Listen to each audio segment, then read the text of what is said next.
Hi guys, so good evening and welcome back to my magical world.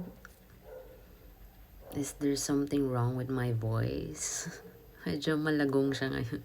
Or, I don't know, am I having a sore throat or something? We don't know. But I'm good guys. So,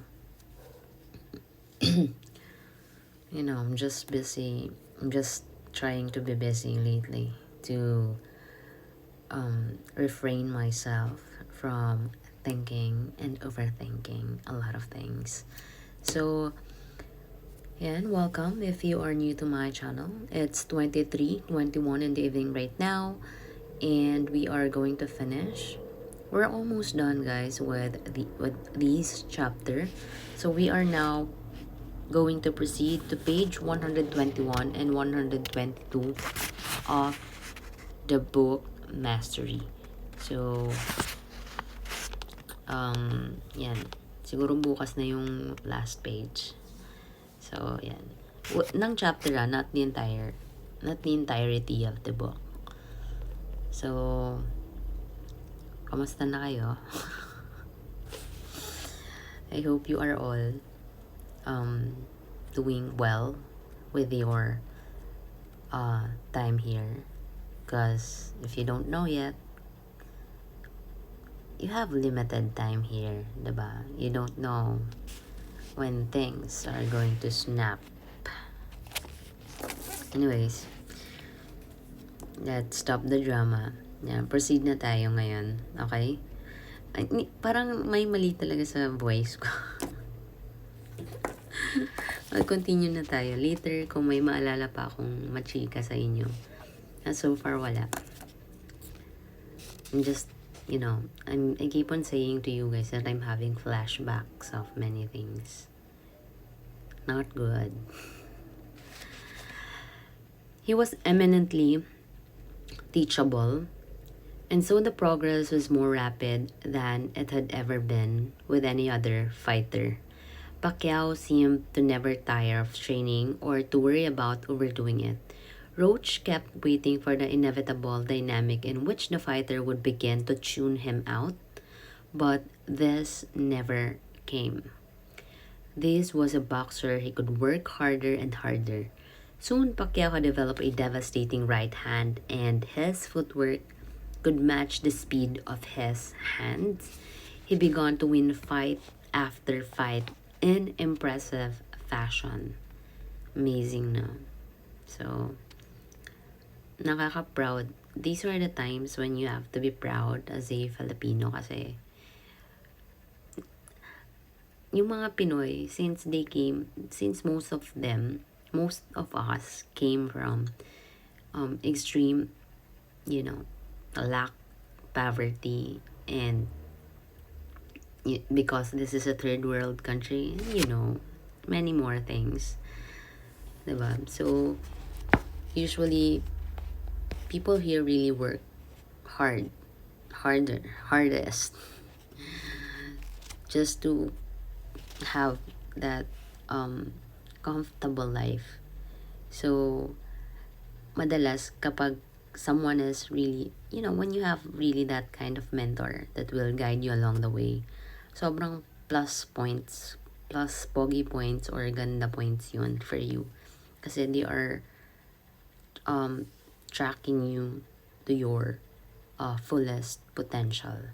They were actually guiding you and seeing where, they can actually visualize, or they have a vision to where you can ano ba, you will bloom. Basta, matalino na kayo guys. Alam niyo na yun.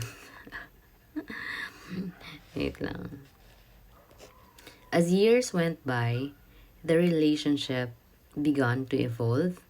In their MITT work, Pacquiao would adjust or improve upon the maneuvers Roach had been developing for the next bout. He gave input in Roach's strategy, altering it on occasion. Yan. Pacquiao had gained a sixth sense for what Roach was getting at and could take his thinking further. On one occasion, Roach watched Pacquiao improvise a maneuver on the ropes in which he ducked out and attacked a fighter from an angle instead of head on. To Roach, this was a move that made instant sense. He wanted to develop this further into a whole new possible style of fighting. He was now learning almost as much from Pacquiao. So, ang ganda nung dynamic nila, no? So, they are actually learning from each other, which is the very essence. When you kind of like when you meet me halfway, it's magical. Diba? Kasi you get to learn to each other eh. Parang you kind of like uplift each other. The dynamics is so, paano ba yung term? Parang, hindi ko maisip guys. Basta, yun. The previous trainer-fighter relationship had now morphed into something interactive and alive. To Roach, this meant that they could move past the seemingly inevitable plateau for fighters in which it all becomes stale and opponents would catch on to their weaknesses. Working together in this way, Roach was able to transform this one-dimensional, relatively unknown fighter into perhaps the greatest boxer of his generation. In theory, there should be no limit to what we can learn from mentors who have wide experience. But in practice, this is rarely the case. The reasons are several. At some point, the relationship can become flat. It is difficult for us to maintain the same level of attention that we had in the beginning. So, nagiging siya, stale, mundane, parang nawawala ng spark. We might came to resent their authority a little, especially as we gain in skill and the difference between us becomes somewhat less. Also, they come from a different generation with a different worldview. At a certain point, some of their cherished principles might seem a bit out of touch or irrelevant, and we unconsciously tune them out. The only solution is to evolve a more interactive dynamic with the mentor. If they can adopt to some of your ideas, the relationship becomes more animated. Feeling a growing openness on their part to your input, you are less resentful. You are. Ayan guys, so continue. You are revealing to them your own experiences and ideas, perhaps loosening them up so their principles don't harden into dogma. Such a style of interaction is more in tune with our democratic times and can serve as something of an ideal, but it should not go along with a rebellious attitude or a lessening in respect. The dynamic sketched out earlier in this chapter remains the same. Like Pacquiao, you bring to the relationship the utmost in admiration and your total in attention. You are completely open to their instruction, gaining their respect for how teachable you are. They will fall a bit under your spell, as Roach did with Pacquiao. With your intense focus, you improve in your skill levels, giving you the power to introduce more of yourself and your needs. You give them feedback to their instruction. Perhaps adjust some of their ideas. This must begin with you, as you set the tone with your hunger to learn. Once a back and forth dynamic is sparked, the relationship has almost limitless potential for learning and absorbing power. So, we have here subtopic. Actually, matatapos na talaga tayo sa isang chapter ulit. Reversal. So it is never wise to purposely do without the benefits of having a mentor in your life. You will waste valuable time in finding and shaping what you need to know, but sometimes you have no choice. Totoo to, like, minsan wala ka talagang choice but to learn it all by yourself. Diba?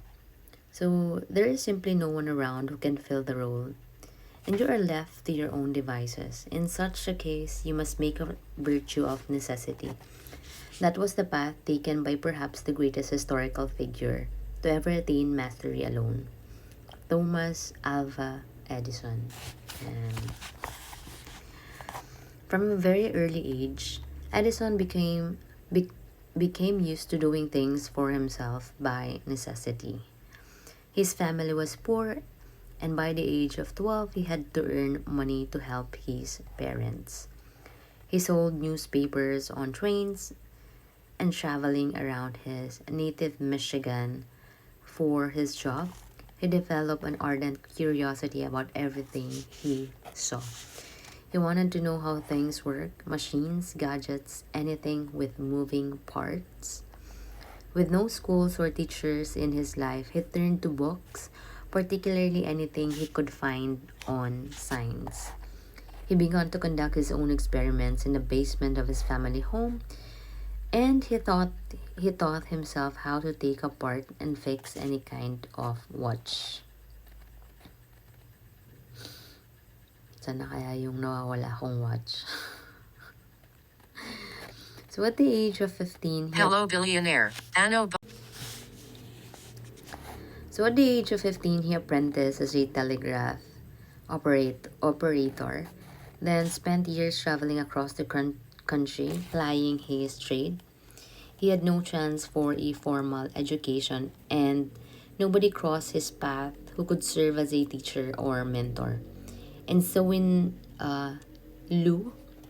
in lieu of that, in every city he spent time in, he frequented the public library. So I am I am like this before. Medyo ano pa ako, bata pa. So yan. One book that crossed his path played a decisive role in his life, Michael Faraday's two-volume experimental researches in electricity. This book became for ay wait lang. This book became for Edison what the improvement of the mind had been for Faraday. It gave him a systematic approach to science and a program for how to educate himself in the field that now obsessed him, electricity. Okay, so he could follow the sakit ng throat ko, guys. Feeling ko magkakano tonsillitis. Yan. Wait lang. Ba yan? May mga nangangagat naman tong mga antik na to. He could follow the experiments laid out by the great master of the field and absorb as well his philosophical approach to science for the rest of his life. Faraday would remain his role model. Yan. Tapos na tayo, guys. Pwede na ulit tayo magchikahan. Ang pag ginawa ko din, just work. Umuwi din yung pinsan ko or pamangkin ba yun? I'm not so sure kung pinsan ko yun or pamangkin. So, they're going to have a tour tomorrow. At tinatanong ako if I wanted to go. But, I don't like going to places redundantly. So, I wanted to go there once. And I wanted to see more of the world. Okay, so unless that was really a good place and I had a really good memory there, so I wanted to go back. But I wanted to experience many places pa. So, syempre, hindi ako sasama. And baka hindi ako pumasok bukas. Pero hindi ako nagpaalam. But I really don't care. So, and I don't know. Hindi, papasok ako siguro hapon na. I wanted to rest my mind and my body kasi I deserve it. Yan, siguro deserve nyo rin yun, guys. TGIF sickness na to wala pa nga in a few minutes pa. So Yan. Hindi ko rin alam what's going on with the connection kasi it's been 3 days. Wala kaming internet connection. Nagbabayad naman kami, guys. So, ayan. Siguro something is, I don't know, ano ba? Mercury retrograde na ba? So, ayan, may mga interruptions and delays lately. Sana, wherever you are, or wherever we go, guys, we are always safe. Siyempre, hindi pa rin ako okay. I'm just waking up every day to be with you guys. So, yan na. Thank you guys for listening to my sweet nothings. Sana may natututunan kayo sa akin somehow, no? Kasi sayang naman yung laway ko kung wala. Just kidding. Masaya na ako guys na nakikinig kayo sa akin on a daily basis. And especially pag tinatapos nyo yung videos ko, I really appreciate it. So yeah, thank you guys for listening and thank you for helping me make this world a better place for all of us and for the future generation.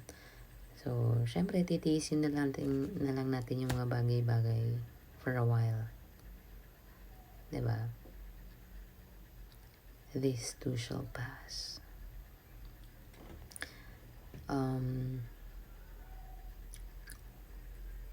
Yan na. Sige na.